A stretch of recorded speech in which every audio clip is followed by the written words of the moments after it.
Hello everybody, I'm Liz, and I know it's Wednesday, but you are not getting a top 5 Wednesday video today.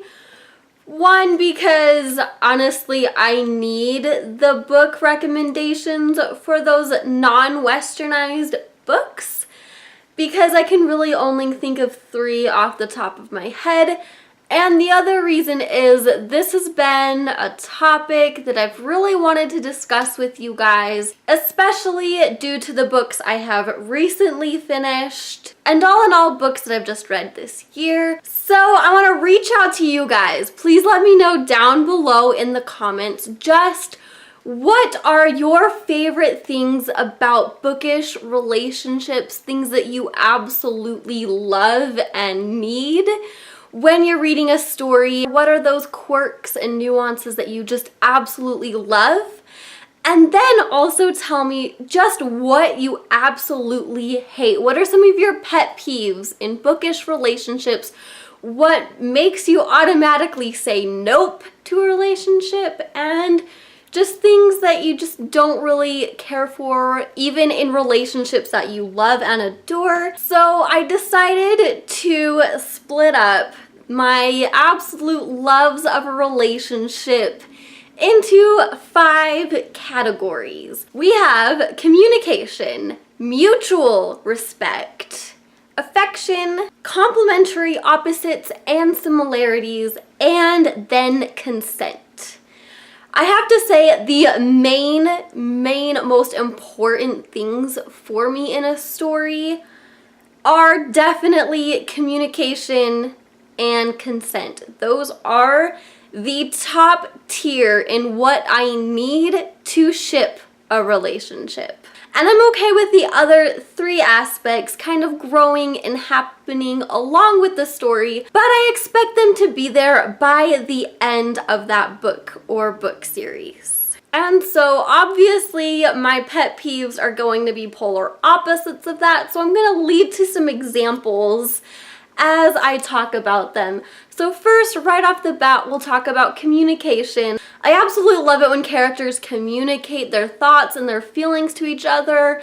And not only that, but the other character doesn't get snippy or angry with the other character being honest with them. And it's just that really nice banter. And you can really get their chemistry just by their communication with talking to each other. Poor communication or no communication usually stems from characters not talking to each other, withholding information, not being honest with them. One example, which is very common in books, happens to be when one character withholds information or doesn't tell the full truth because they don't want to worry their partner. And I am so over that. I don't know if it's because I'm just completely open with my husband. It's just something that I'm completely okay doing without. A prime example of this happens to be in one of my really good favorite series, an absolute relationship that I adore, with Yelena and Valak in Poison Study. Yelena loves to withhold information from Valak. And the second point, which happens to be mutual respect. Usually in bookish relationships, respect really only flies one way, particularly in YA books. In my opinion, if you are jealous or hold constraints and restrictions upon who your partner can be with and hang out with, then you do not have mutual respect for each other. And that happens very frequently with YA boyfriends. Their significant other is hanging out with another guy and they restrict that, or they get jealous and they really want to give them ultimatums so they can monopolize their time with them. But that's just not how it goes. I mean, if I was with my husband 24/7, I would get tired of him. And I really need to communicate with others and have friends. As I've said, this is very rampant in many books. We have Twilight, we have the Luck series by Jennifer L. Armentrout, we have the Bronze Horseman, and then that brings me to point 3, affection. Likewise, you need to have really great affection and just cute little cuddly feelings when you're reading a story, so you really get that chemistry, you really feel like they care for each other. However, affection can get a little creepy, and by a little, I mean a lot. Especially in, books like Twilight or 50 Shades of Grey. And a lot of that happens where, they mask their affection or their appreciation for their significant other or somebody they have a crush on by stalking them, watching them while they sleep without the other person's knowledge, restricting their job choices, aka getting a job for them through their own company without the other person's knowledge, and the ultimate, I can't live without you, so if you leave me or die, I am killing myself. Definitely some very outrageous, very creepy and unhealthy tendencies to have a relationship, in my own opinion. And then we got point 4, which is our complementary similarities and opposites.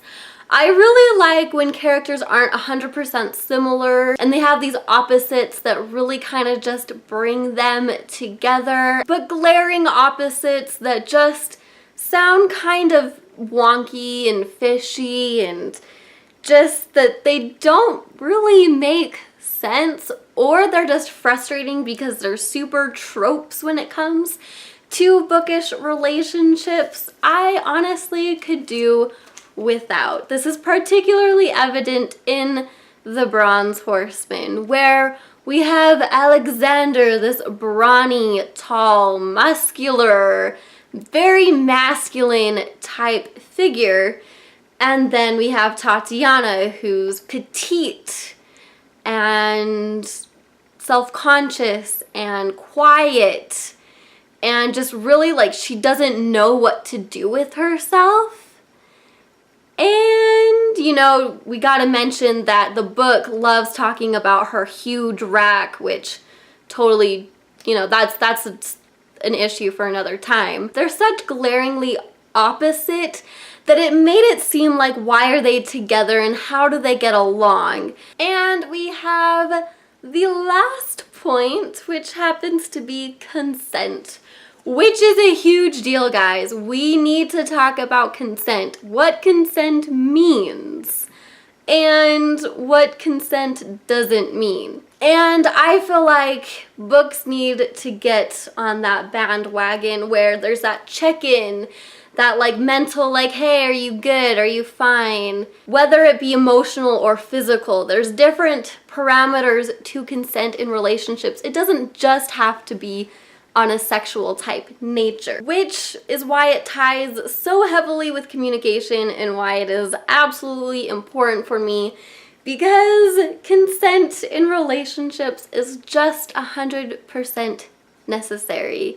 Again, some books really irritate me, and usually they end up being in the romance type genre field where a girl and her guy are getting it on and she says stop or she says no and he says, you are doing this to me, you make me feel this way, I can't stop.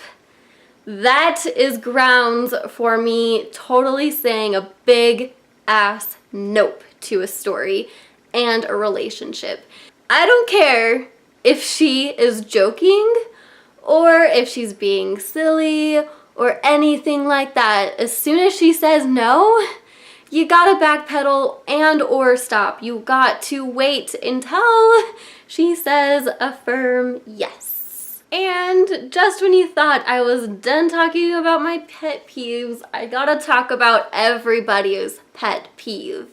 And that happens to be love triangles. I definitely understand why love triangles occur in YA, especially because people can be attracted to many people at the same time. and monogamous relationships are not for everyone. However, a love triangle can be very poorly written and also unnecessary. So usually, I'm fine with a love triangle if it is poorly done and there's a lot of other things happening in a story with a lot of development and attention drawn to the other things going on and not focusing on this love triangle. Because when love triangle plots take center stage, even though there's a lot of things going on in the background, and I'm shooting that off to the Selection series by Kiera Cass,